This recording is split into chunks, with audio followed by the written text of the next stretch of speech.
Greetings and salutations, everyone. I hope everyone is doing well today. All right, like I said the other day, I was going to have Tom back on the channel to kind of answer some questions from the comment section and to see if he remembered anything after he shared his encounter. Well, it happened in '94. Guess what? He did. Before we get into today's upload, though, a couple links. As you know, I rely on my Patreon, my PayPal, and my merch store to help the channel to continue to grow and go. All of those links are in the description below. Also, Dogman, Frightening Encounters, Volume 1, 2, and 3, the audiobook version. They were written and researched by Tom Lyons, narrated and produced by me, Jeffrey Nadolny. They're available on Audible, Amazon, and iTunes. The links to those audiobooks are also in the description as well. Now, everyone, I have taken far too much of your time. Let's get on with today's upload, shall we? Alright guys, a couple of days ago I had, one of the best interviews I had in a long time. Probably, I hate saying it, but one of my best interviews ever, because they're all great. But I had a guy named Tom on, and he was called in to dispatch a air quotes bear, and turns out it wasn't a bear.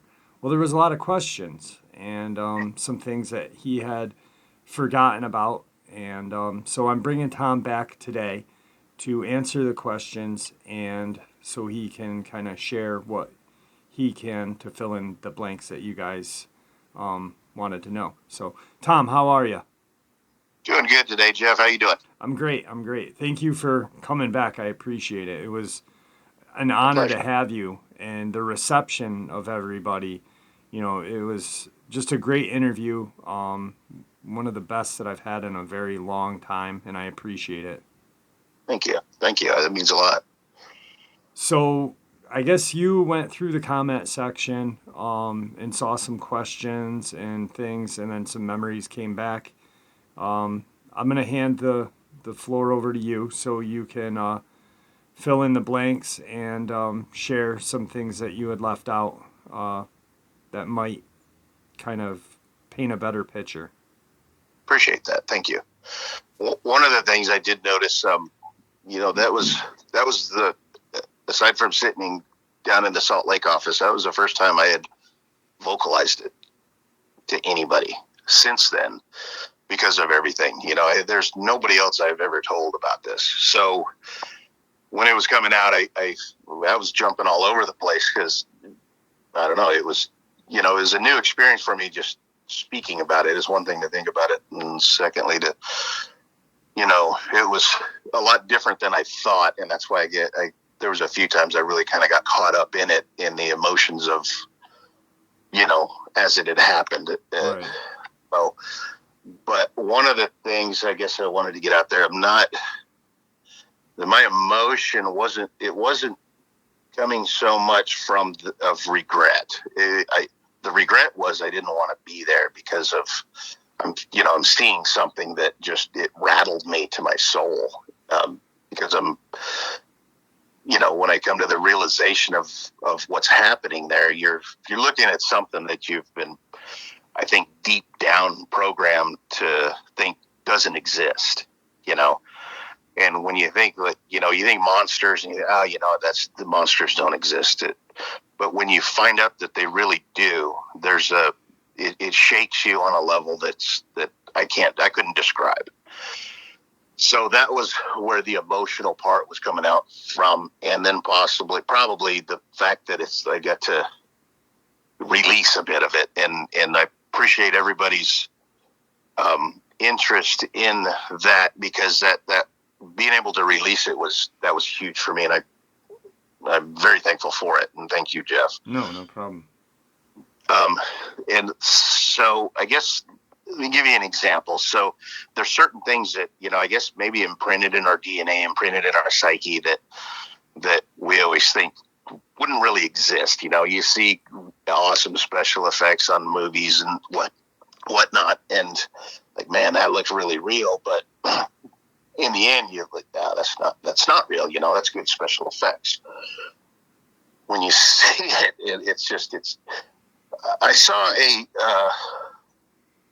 it was a short video. I don't know who did it, but it was with a German Shepherd dog, which is, they're not vicious dogs, but they're not generally not a coward type of dog, where they put this really real looking little dinosaur on a trail that when the dog came into view of it on the trail, when the dog saw it, the reaction of that dog was really profound, because that I think in that dog's DNA, he's looking at something that's like that's not in place, and it shook that dog. It was, the terror in that dog was it was really moving, kind of like if your family dog, you're used to, or anybody's, pet comes walking in with a cat head on it, it would freak you out.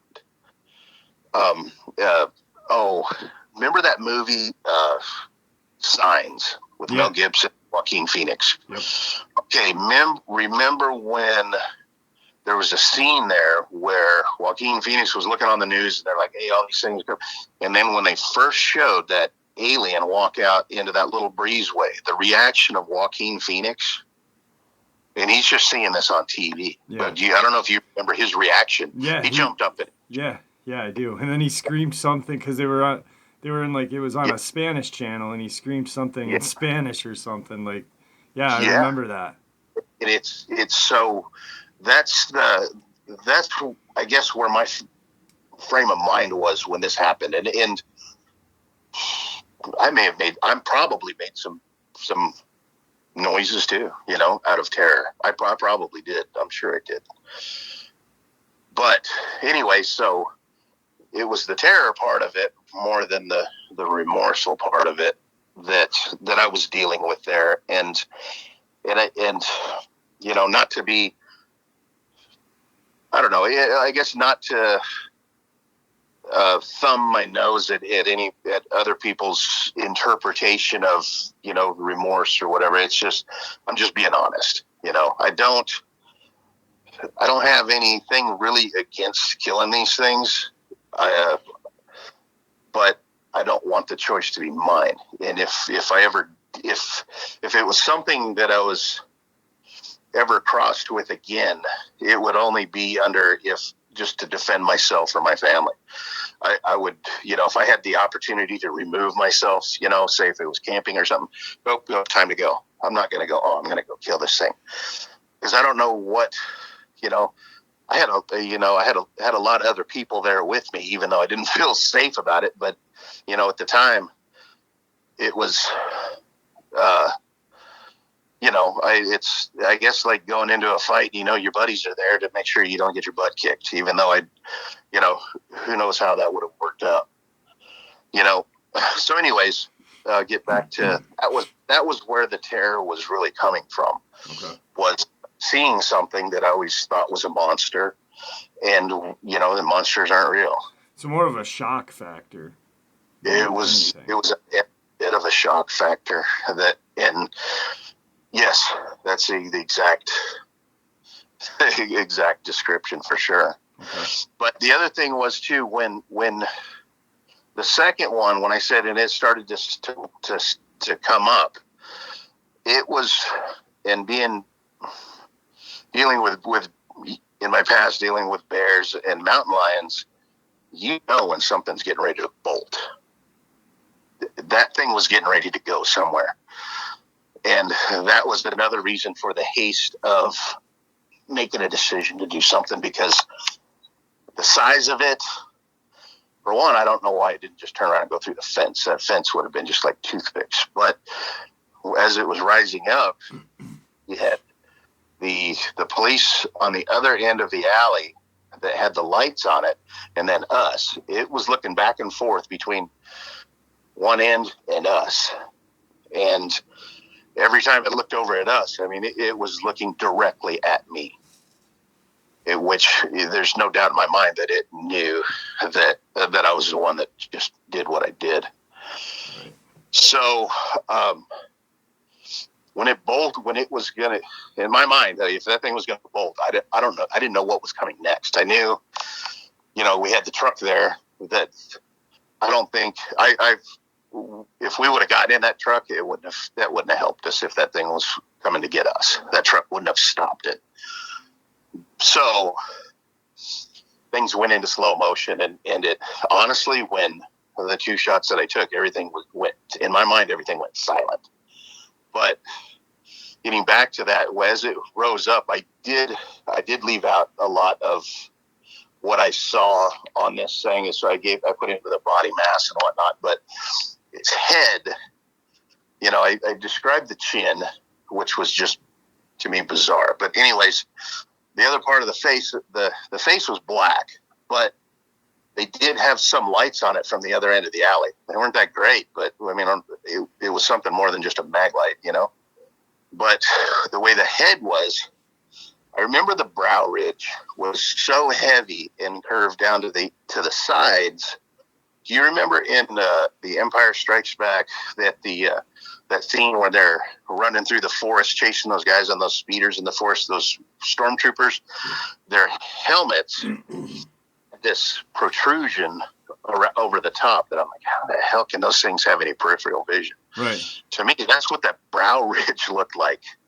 The brow ridge looked like it came down over the, over the sides of the eyes a little bit, not the full way, not but to me, that's what it looked like.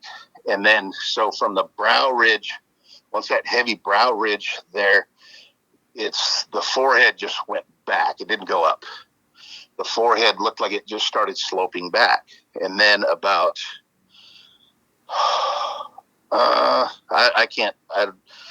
about halfway back, that's when the hairline started. So it was like, it had this look of a receding hairline, but it looked normal for it though.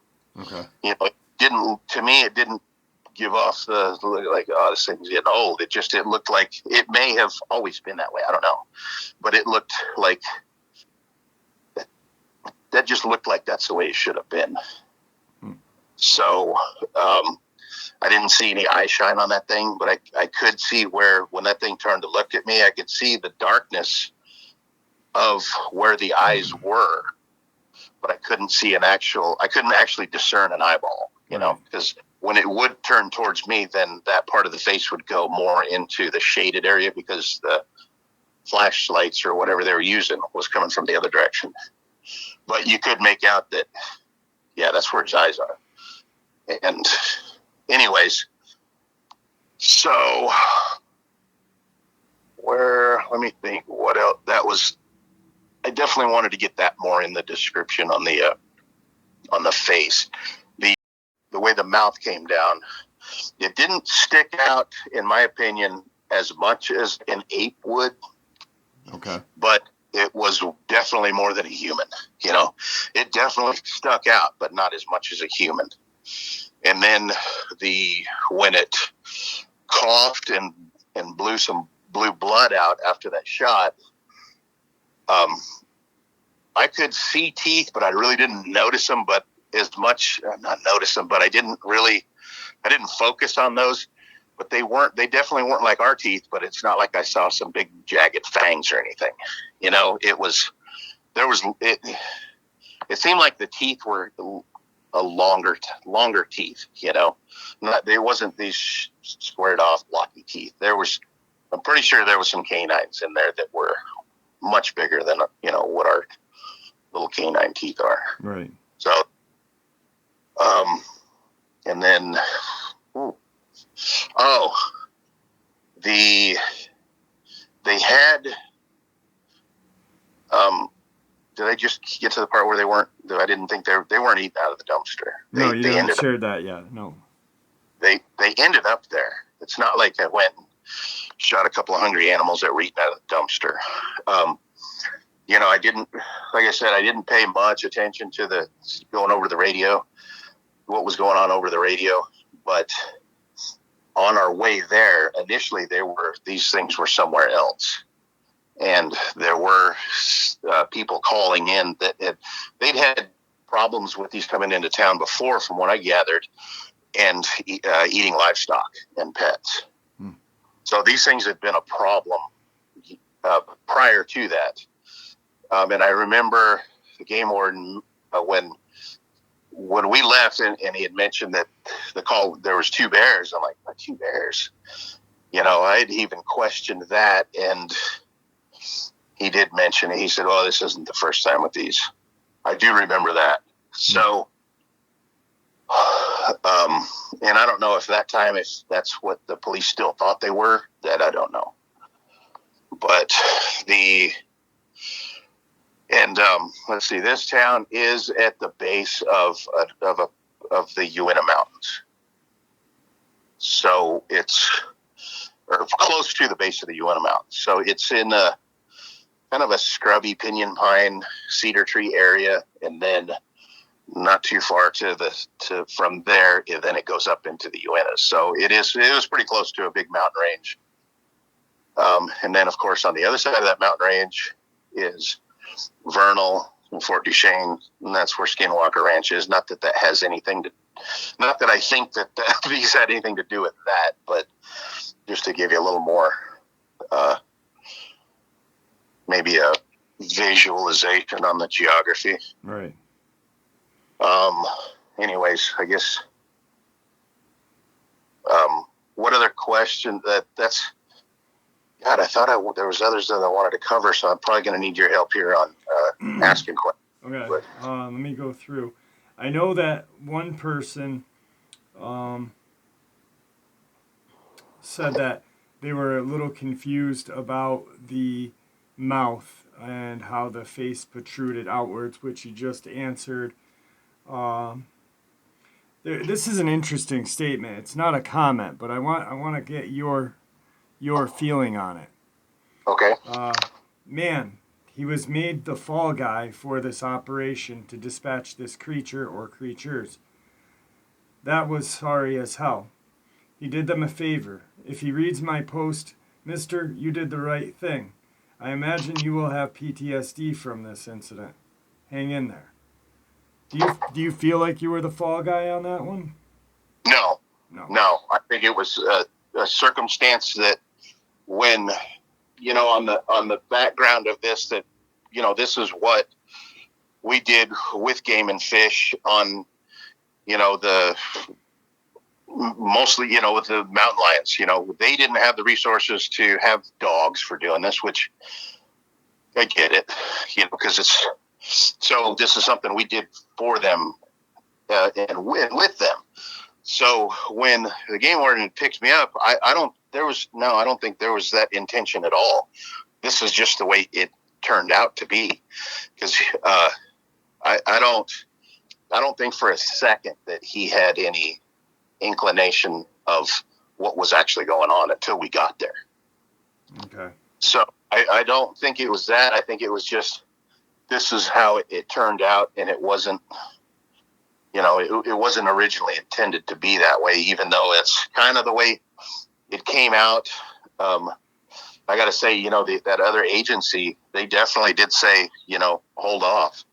So I'll give them that. But it just, when, the way those acted initially, when the game warden had put the spotlight on it and the thing just went crazy, and then immediately shut the spotlight off. I think he shut that spotlight off because it scared the hell out of him. So I think at that point, that's when they're like, no, we got to take him out. That's my opinion. Right. Had those things just been docile like that, we probably could have waited out and let, the other authorities take care of it. But I think, with that violent of an eruption, I mean, when it smashed that, so it was rocking that dumpster around, when it had its hand on the dumpster when he first shined that light on it. And I think that dumpster was already taking damage from that. But then when I shot the first one, and then I saw the dumpster come up and smash back down on the ground, then it was just like, it was smashing that dumpster down kind of like he would smash a beer can. I mean, not completely flat, of course, but it was. I definitely saw that it smashed the bottom of that dumpster down the bottom corner that I could see. Right, yeah. So it was definitely acting violent prior Yeah, to you guys showing up. And yeah, that makes sense, like, uh, and it, in a way, I kind of did after hearing it. I was like, wow, I even felt like you took the blame and the fall and everything. But, you know, at first they didn't know what the heck yeah, you were, or maybe they did and they just didn't let you know. And they said, hey, there's a freaking bear. Don't bring your 22. yeah. And I So, think the other municipality there was when they called. They probably, I'm sure they knew at that point that this is something more than a bear. But I think their protocol was to call Game and Fish. So, but where that was located, their local game warden was probably a lot farther away. And I don't know if was their local game warden was probably, may have been clear over the mountain in Vernal. I don't know. So it was closer to call us or to call this game warden. right. Well, that kind of touches on this one, but I just want to kind of this story is incredibly disheartening. Why kill these creatures? They were feeding, trying to survive by finding food. They hadn't broke into someone's house. It was a dumpster. Why not tranquilize them, relocate them? Something other than murder. Hell, I would bet they had shown spotlights, played sirens, they would have fled. But these men had to murder these beings dealing with the knowledge that they were humanoid. Well, like you had just said, they weren't feeding out of the dumpster. That wasn't where they ended up. There had been numerous livestock and pets. Right. There So, was, and then secondly, when you tranquilize something, you got to go by body weight. You overtrank it, you're just going to die. You undertrank it, and then it's like, it's not going to work out. So for one, I mean, you have to have a biologist or there that does that. Secondly, it takes a long time for that stuff to kick in. I'll give you an example of that. I followed this when I lived in California. There was somewhere around Camarillo, somebody had spotted a Bengal tiger or some kind of tiger in a residential area. So they, the property authorities responded to it, and then they ended up killing it. And everybody's like, oh, why couldn't they have just tranquilized it? Well, they explained it. For one, there's a school over here. This is a residential area. When you tranquilize something, it's not like it doesn't know. It just gets a dart stuck in it, right. So it's going to react. And the possibility of between the 15 to 20 minutes that the tranquilizer would take effect in that amount of time, that thing could have mauled and killed a lot of people. Yeah.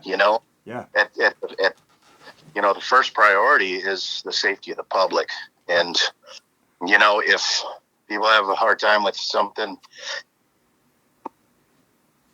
No, I agree. I agree. And I'm just going through the questions and statements, but like this one, I did feel sorry for those creatures immediately. I thought he was getting emotional from compassion, but he didn't say he felt remorse. I was sad for the Sasquatch, and for you people that say they eat humans, well, not all of them do. Well, me and you were talking for a while after and before this whole thing, so we shared a lot of little tidbits with each other. Even if it's a Dogman, Sasquatch, whatever, they're not our friends. They're not cute and cuddly. Like the story with the Bengal tiger. They're a wild animal. They are a predator, and the main focus is on the public. Yes. Some 10-year-old little girl rides her bike by that dumpster. You think the Sasquatch is just going to let her ride by? I don't. I mean, these things are there. There's numerous accounts of them being just savage animals. So I I think agree. that you did the right thing. I disagree with the people going out in the woods and just going and hunting them, just for fun or for sport. But when they Same here. come and they invade on encroach on, our cities, our populace, that's when we need to, stop it. I do believe there's a high level of intelligence with them. This wasn't like it was a particularly hard winter. Why they were there, I don't know. But I have listened to accounts to where these things have been, compassionate. I get that. Yeah. But I've also heard plenty where they haven't been. Yeah. But unfortunately, you got to err on the side of not. You really do. Otherwise, what if somebody gets killed? And to be honest with you, that thing could have turned around and went backwards straight through that fence, and there was houses right there. And to be honest with you, as big as that thing was, I think it could have ran through both sides of that house and we're not even hardly slowed down. Right. Now, I don't know if they had, I'm pretty sure, I do remember seeing the one of the cop cars on that back street, and I think they had evacuated some of those people out of those homes. But I think I could be wrong. But it's, say on accounts that I've heard a lot of really savage attack accounts, and people getting torn up.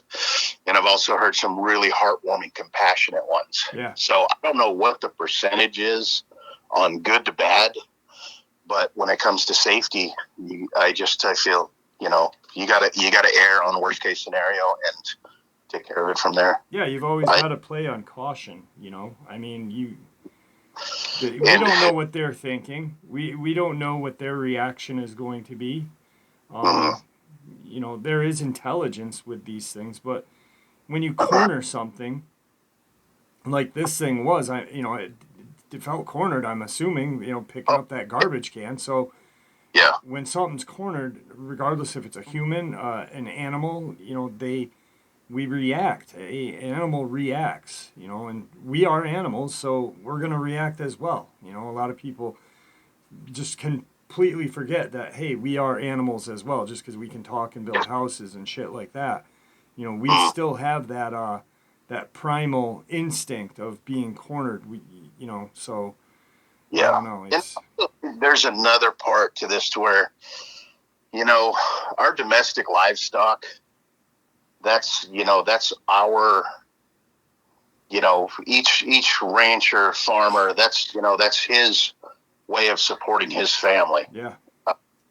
And then I think that, and this is just me thinking, I could be way off, I don't know, but kind of how I feel is that if these are that smart, which I believe they are, they know there has to be some inherent risks coming with, I'm going to take some livestock. So I don't know what the full history was. So they may have gotten used to coming in and taking livestock. All right, nobody's doing anything. We're just going to keep doing it. Well, there's repercussions to things that you do. And I think there are some that they'll leave livestock alone because they know it's, hey, don't mess with that. You're gonna get the wrath of man coming down at you for it. So they did. As intelligent as I feel they are, I think they probably knew that there was some risk of, I don't know, and I'm just speculating here, but it's, there's, I know down south, I know we rarely, if ever, with cattle had any problems with mountain lions, because I think it's just been so ingrained in their DNA that, don't mess with the cattle. The dogs are coming. Yeah. I really do, because it was really hard to get into, unless it's an old one. And I only heard of one time in probably 15 to 20 years down south of an old one even coming anywhere near anybody's livestock. And actually the thing had gone into the guy's barn, which was really strange, but it was, it was old. Yeah. But as far as free-ranging cattle, I mean, even calves, when we go check calves, every calf and every cow, when that's your job, every single one of them. You know when one's missing, and we rarely, I don't remember ever any mountain lion predation problems on our cattle. Yeah. So, but I agree. So, I could be wrong, but that's just my thought process on it. So let's check some more. Choo-choo. Interview was the best. World of the story. Great interview. BLM is a horrible agency. They are catching all the wild horses in Nevada, secretly shopping them in Mexico to make dog food. If they're secretly doing that, then how do they know? Yeah. I'm not defending the BLM. I don't like them either, and I'm not going to sidebar into that. I think they've gotten very extremely overreaching. But all of these little alphabet agencies have definitely. Right, but then on the flip, devil's advocate, like I said, I don't like the BLM, but if I know there's a lot of the wild Mustangs in Wyoming, and also know that it's not an indigenous species to North America, and there's a certain amount that they need to eat, to graze on, and then there's wildlife that needs that same stuff too.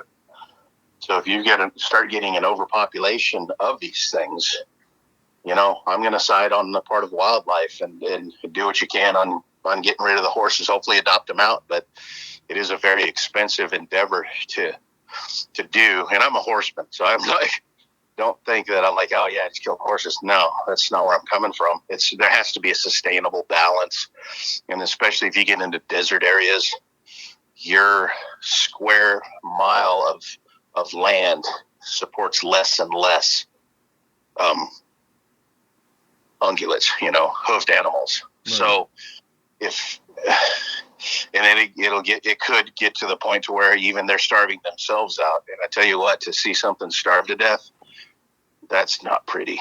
That's sad. No, it is. Yeah. And a lot of those, those wild horses, my uncle used to be back in like the 70s and 80s when they, the ranchers that hire people to work on those ranches that existed back then that probably aren't there anymore. But he said that he would come, go out on rides with, the public and stuff, and they'd find living wild horses that were dead or dying of starvation and lack of water and shit like that. I mean, it's sad. This one's a good one, and I want to kind of get when he said it sounded like it was hitting the other one. I couldn't figure out why it would do that. It didn't sound like a reaction I'd expect. I think it was beating its chest like Sasquatch are said to do, a display of aggression or anger. There was a point when you were talking about that when you said it sounded like it was hitting another Sasquatch or another animal that was in there. What do you think that was hitting? I think it was hitting the other one. Okay. And I think it was because that other one was when I saw the arms reaching out, kind of sliding along the ground. I don't know if that other one was going to crawl out of there. I think it was hitting that other one because it wasn't cool with it trying to scoot on out of there. I've heard, and I don't know, I've heard people say, yeah, they'll beat their chest. I don't know what it sounds like when they beat their chest. I know what it sounds like when a gorilla beats his chest, and it's nothing like that. Okay. It's not a hard thump. It's like a cupped palm slap, but that's a gorilla, not a Sasquatch. So I don't know. To me, that was more the logical, because it did that when I saw the arms of the other one coming out reaching around the dumpster on the ground. So that was why I equated it to that.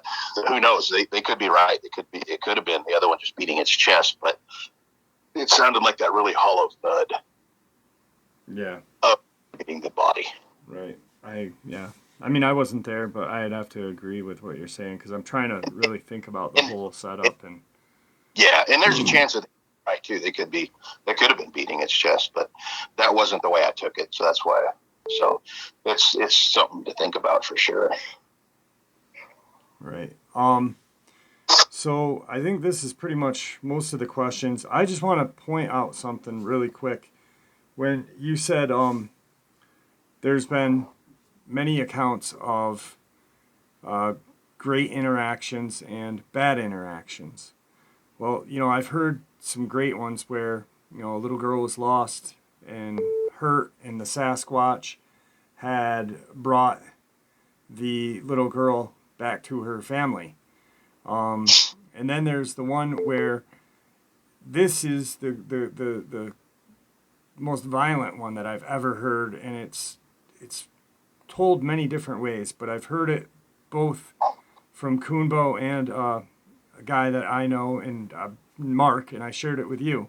And it's that story where supposedly the couple is in Lover's Lane. Well, I'm going to share the whole story so everybody will know actually what happened.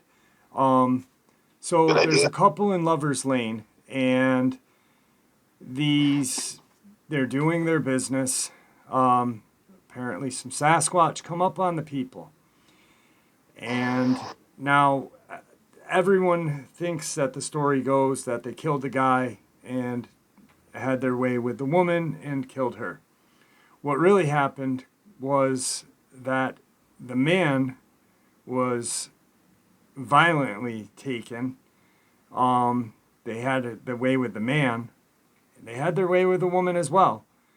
The man died. The woman survived. And that's how we know the story.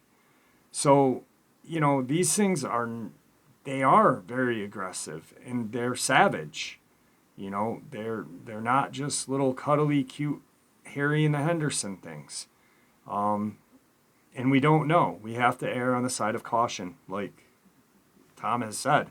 And I unfortunately don't think we should go out in the woods hunting them, but what Tom did that night was he inadvertently probably saved a lot of lives by taking that shot. So I agree with you, and I'm on your side on that. So thank you.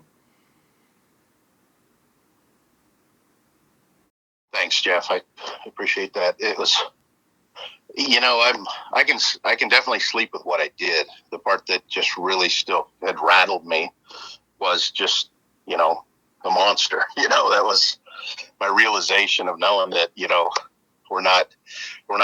I didn't feel that I was as safe as I thought I always was because monsters weren't real. Right. That was where I was coming from with that. And, I'm, as far as guys going out hunting them, and I've watched some of the shows, the killing Bigfoot and that, and I think, to be honest, I understand why they're doing it. They want to prove to science, but to be honest with you, if they are successful, I don't think it's going to get far enough to be able to be out into public enough. I think the powers will shut that down pretty quick. And that's just my opinion. I don't think it's a good idea to go out and hunt them just because of, you don't know what you're going to get. I just really think a lot of people don't know what they're up against as far as, if you see one, they're definitely, if they have our, if they're that, I feel that they're very close to being human. They're human hybrids of some.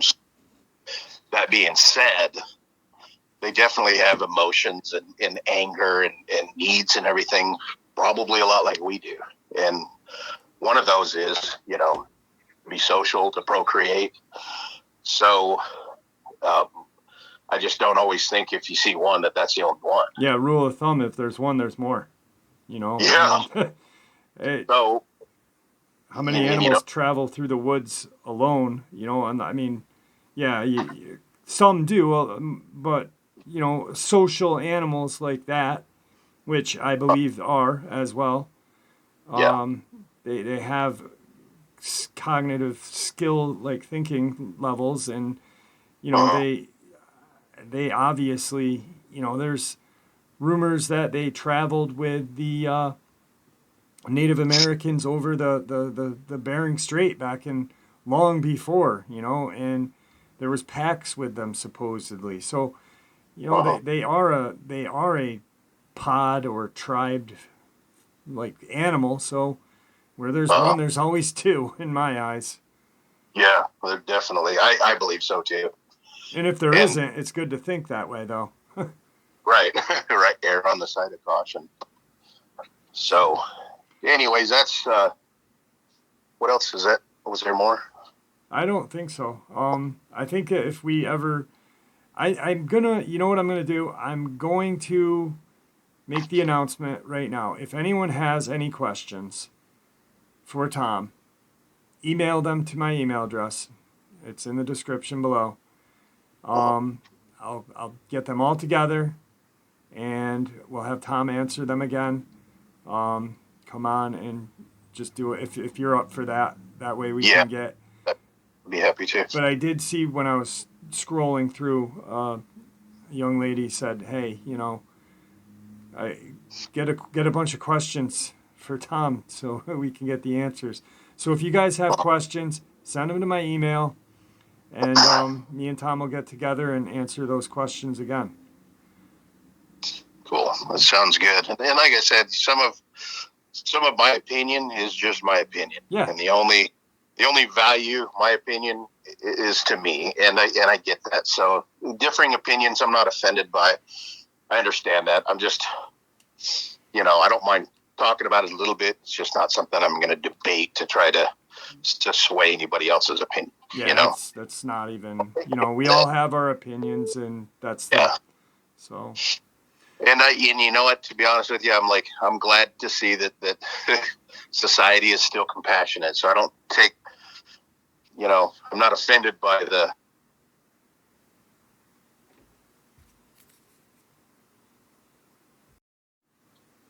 So sorry about that, everyone. We got on the call. I got cut off. So Tom, what were you saying? Anyways, yeah, I'm totally on board with if there's any more questions, and to anybody that if we have differing opinions on that, I'm totally fine with it. Or my opinion only has value to me, and I'm okay with that. I'm not, I won't get into lengthy debate on, this or that, you know, as far as moral Absolutely. issues of it. And I respect everybody's opinion, even if it's different than mine. That's Well, fine. that's how we get, and that's the best part. That's why I love cryptozoology, is because uh, there's about everyone has their different opinion. And yeah, if I look at all of them and take a little bit from each that kind of makes sense uh, to me, even if it doesn't agree with mine, something may make sense. yeah, We may get the answer. But, we, when people start pissing on each other because their opinions are different or getting shunned because of it, that's when it's bad. So, we're going to stop learning if we yeah. don't keep our mind. And, Yep. and I give a little kudos to Scott Carpenter on that, where he was really good friends with Bobby Short, and he said we had differing opinions, but we always respected each other, and he said we always considered ourselves each other dear friends, and that speaks a lot, Yeah. you know, very on some things as far as the I, roadkill and what. Well, and anyway, so I agree. I agree with, it's just, I don't it's agree with what a lot of the people that I talk to, think, but we get along and we share information with each other, and I have the utmost respect for a lot of the people that I learn more from them. So, but yeah, exactly. we're So, coming up on time. So, okay, is I there anything appreciate that it, you'd Jeff. like to say to everybody before we end the interview? Um, no, that's about it. I appreciate appreciate the warmness and the kudos. That means a lot, and thank you very much. I appreciate the well wishes. It means a lot. Thank So you that's very about all. much for coming on, Tom, and I'll keep you in the loop on the questions when they come in. All right. Thank you very much. All right, thanks, brother. Uh, All right, guys. So, like I said in the upload, if you do have questions for Tom, email them to me. My email is in the description below. I'd like to really see what you guys think, see what you guys have to ask. Tom is a super nice guy, and I really appreciate having him on, because he has that way about him where, you know, he has his own opinion, and you don't have to like or respect his. You know, you're entitled to your own, yada yada. But it is beneficial if you actually take a look at someone else's opinion or theory and see what you can get from that. Because, you know, if you're talking about Dogman and then you're talking about, oh, I think they're seahorses, I mean, that's a BS theory. But, you know, when you get some good, real good theory, you can't just shrug them off. So, all right, the email is in the description. And thanks, guys. I hope everyone's doing well. Stay cool during this heat wave. It is 96 degrees in my studio right now. I have no AC going on, because if I did, you wouldn't be able to hear me. So I'm going to end this and cool off. With that, farewell and see ya!